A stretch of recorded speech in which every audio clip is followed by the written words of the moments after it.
Even in principle ان کو ہم کبھی درست ثابت نہیں کر سکتے. یعنی ثابت کرنا یہ ایک عام یہ چیز ہے کہ فلاں تھیوری تو اب ثابت ہو گئی ہے.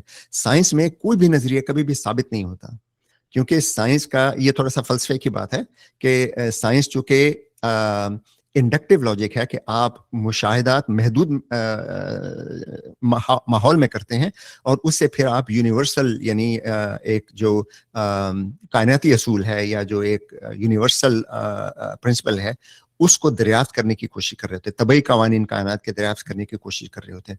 چونکہ مشاہدہ محدود ہوتا ہے, یہ عین ممکن ہے کہ مستقبل میں کوئی ایسا مشاہدہ ہو جائے جو اس نظریے کو غلط ثابت کر دے. تو ایک یہ چیز سائنس میں ہمیشہ تسلیم کی جاتی ہے کہ سائنسی نظریات درست ثابت نہیں کیا جا سکتے, لیکن یہ ہوتا ہے کہ بار بار جب انہیں ویلیڈیٹ کیا جاتا ہے, جب ان کے پیش گوئیاں درست ثابت ہوتی ہیں تو ہمارا ان پہ اعتماد بڑھ جاتا ہے. اور وہ اعتماد جو ہمارے اچھے نظریات ہیں, جیسے نظریہ اضافت ہے, جیسے کوانٹم تھیوری ہے, جیسے نظریہ ارتقاء ہے, اس کے اس قدر زیادہ مشاہدات ہیں کہ ان پر کانفیڈنس سائنسدانوں کا اپروچ کر رہا ہے 100%, لیکن کبھی 100% تک پہنچتے نہیں ہیں. اس لیے کہ اصولاً یہ ممکن ہے, اصولاً یہ ممکن ہے کہ سورج کے طلوع اور غروب ہونے کا جو مشاہدات ہیں وہ بھی آئندہ غلط ثابت ہو جائیں. ہمیں یہ علم ہے بدیہی طور پر کہ زمین گھوم رہی ہے اور اس وجہ سے طلوع اور غروب ہوتا ہے, اس لیے یہ غلط ثابت نہیں ہوگا. لیکن اگر ہم فلسفے کی بات کریں تو سائنس کے فلسفے میں یہ ہمیشہ امکان ہوتا ہے کہ کوئی تھیوری مستقبل میں غلط ثابت ہو جائے. لیکن اگر ہم یہ کہتے ہیں کہ یہ تھیوری مستقبل میں غلط ثابت ہو سکتی ہے اس لیے غلط ہے, تو وہ دلیل غلط ہوگی, کیونکہ مشاہدات سے نظریات کو غلط ثابت کیا جا سکتا ہے, لیکن اس امید پر نہیں کہ مستقبل میں غلط ثابت ہو جائے گی. اس کے علاوہ ایک اور بہت ایک کامن مسکنسیپشن ہے جی کہ وہ نظریہ ارتقاء تو ابھی نظریہ ہے, ابھی لا نہیں بنا, اگر یہ ثابت ہو جاتا تو لا بن جاتا. تو ایک تو یہ ہے کہ کوئی نظریہ کبھی ثابت نہیں ہوتا, دوسرا یہ کہ سائنس کا کوئی نظریہ کبھی قانون نہیں بنتا. کوئی سائنٹیفک تھیوری آج تک سائنس کی تاریخ میں کبھی لا نہیں بنی, اور نہ ہی کوئی تھیوری کبھی لا بنے گی. مثال کے طور پر ابھی میں نے ذکر کیا تھا کہ کوانٹم فیلڈ تھیوری اور جنرل تھیوری آف ریلیٹیوٹی یہ سائنس کی تاریخ کے مستند ترین نظریات ہیں, اور یہ دونوں تقریباً 100 سال سے زیادہ ہو گئے. ابھی پچھلے سال ہم نے کوانٹم تھیوری کے 100 سال سیلیبریٹ کیے تھے. اس کے باوجود آج تک انہیں غلط ثابت نہیں کیا جا سکا, اور ایسے لاکھوں کروڑوں مشاہدات ہیں جو انہیں درست ثابت کرتے ہیں. اس کے باوجود انہیں تھیوری کہا جاتا ہے, انہیں لا نہیں کہا جا سکتا, کیونکہ اس لا کی ڈیفینیشن ہی مختلف ہوتی ہے. چلیں جی, اب ہم آتے ہیں زمین پر زندگی کی تاریخ کے بارے میں. ابھی ہم ایوولوشن کی بات نہیں کریں گے, ابھی ہم صرف یہ دیکھیں گے کہ ہمیں اب تک جو علم ہے اس کے مطابق زمین کی تاریخ کیا ہے. تو ہمیں یہ علم ہے فزکس سے, کاسمولوجی سے, ایسٹرونومی کے مشاہدات سے اور جیولوجی کے مشاہدات سے, کہ زمین کی تشکیل لگ بھگ 4.5 ارب سال پہلے ہوئی. اس کے بعد جو ابتدائی ہمیں آثار ملے ہیں اس کے مطابق آج سے تقریباً 3.8 ارب سال پہلے, یعنی 3 ارب 80 کروڑ سال پہلے انتہائی سادہ زندگی موجود تھی. یہ انتہائی سادہ زندگی تھی. اب یہ جو ہے, یہ جو 3.8 بلین ہے, یہ اس میں ایرر بارز کافی زیادہ ہیں, تو یہ 3.9 بھی ہو سکتا ہے, 4 بلین بھی ہو سکتا ہے, 4.1 بھی ہو سکتا ہے. لیکن یہ بات طے ہے کہ لگ بھگ 3.5 سے 4.5 ارب سال میں کہیں زندگی کا آغاز ہوا. اور زیادہ تر ماہرین کا یہ خیال ہے کہ پہلی زندگی جس کا شواہد موجود ہے وہ تقریباً 3 ارب 80 کروڑ سال پہلے موجود تھی. اور یہ بہت سادہ زندگی تھی. اس میں غالباً صرف آر این اے تھا, ڈی این اے نہیں تھا. اس میں لپڈ میمبرین تھی, یعنی بہت سادہ سے خلیے تھے جن میں لپڈ کا مطلب چکنائی کی میمبرین, یعنی ان کے جو بیرونی خول ہوتے ہیں, اور اس کے اندر آر این اے تھا.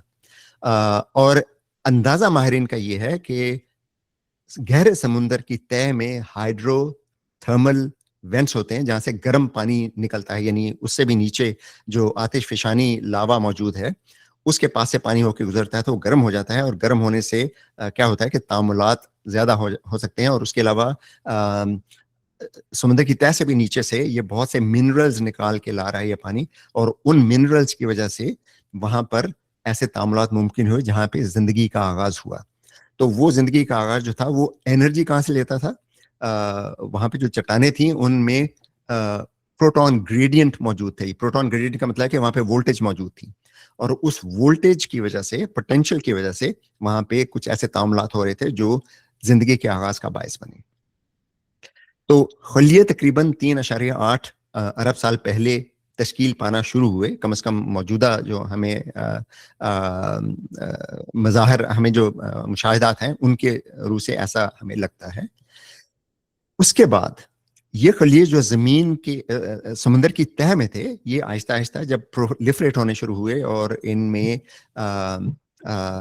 تبدیلیاں آنی شروع ہوئیں, ان تبدیلیوں کی وجوہات کی ہم بات کریں گے بعد میں, لیکن اس سے ان کی اقسام تبدیل ہونا شروع ہو گئیں, اور ان میں سے خلیے پھر کچھ ایسے تھے جو زمین کی سمندر کے پانی کی سطح تک پہنچنے لگے, یا پھر جو شیلو واٹرز تھے یعنی اتھلے سمندر تھے, ان میں جہاں پہ سورج کی روشنی ان خلیوں تک پہنچ سکتی تھی.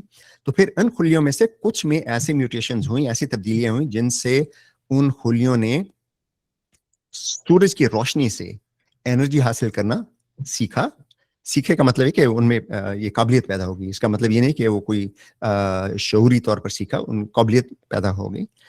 اور اس طرح سے فوٹوسنتھسس کا عمل شروع ہوا. فوٹوسنتھسس کا مطلب کیا ہے کہ سورج کے فوٹونز کی روشنی کی انرجی سے پانی کے مالیکیول کے بانڈز توڑ کر ان سے ہائیڈروجن حاصل کی جاتی تھی, اور کاربن ڈائی آکسائڈ اور ہائیڈروجن کو ملا کر ان خلیوں میں شوگرز بننے لگی تھیں, جو شوگرز جو انرجی کا سورس ہوتی ہیں. اور اس پروسیس میں اب پانی کا آپ کو پتا ہے کہ ہائیڈروجن اور آکسیجن سے مل کر بنتا ہے, اور آپ اس کو توڑیں, ہائیڈروجن کو آپ کسی وجہ سے الگ کر لیں تو باقی آکسیجن بچتی ہے. تو آکسیجن اس فوٹوسنتھسس پروسیس کا بائی پروڈکٹ کے طور پر خارج ہونے لگی. اب یہ پروسیس چونکہ سورج کی انرجی اس قدر زیادہ ہے اور اس قدر ایبنڈنٹ ہے اور سارا سال موجود رہتی ہے, اور کم از کم 12 گھنٹے اگر آپ اوسط نکالیں تو وہ سمندر کی سطح پر رہتی ہے, تو اس وجہ سے فوٹو سنتھسس کا جو پروسیس تھا اس سے جو خلیے انرجی حاصل کر رہے تھے, انہیں سائنو بیکٹیریا کہتے ہیں بائی دی وے, ان کی تعداد تیزی سے بڑھنے لگی کیونکہ انرجی سورس ایبنڈنٹ تھا, رائٹ. اور اس تعداد کے بڑھنے سے فوٹوسنتھسس کا جو پروسیس تھا اس سے آکسیجن جو پیدا ہو رہی تھی اس کی مقدار بڑھنے لگی, اور یہ آکسیجن پہلے تو صرف پانی میں جو مٹیریل تھے ان کو آکسیڈائز کرنے لگی, اس کے بعد بلبلوں کی شکل میں ہوا میں خارج ہونے لگی. تو اسے کہتے ہیں گریٹ آکسیجیشن ایونٹ.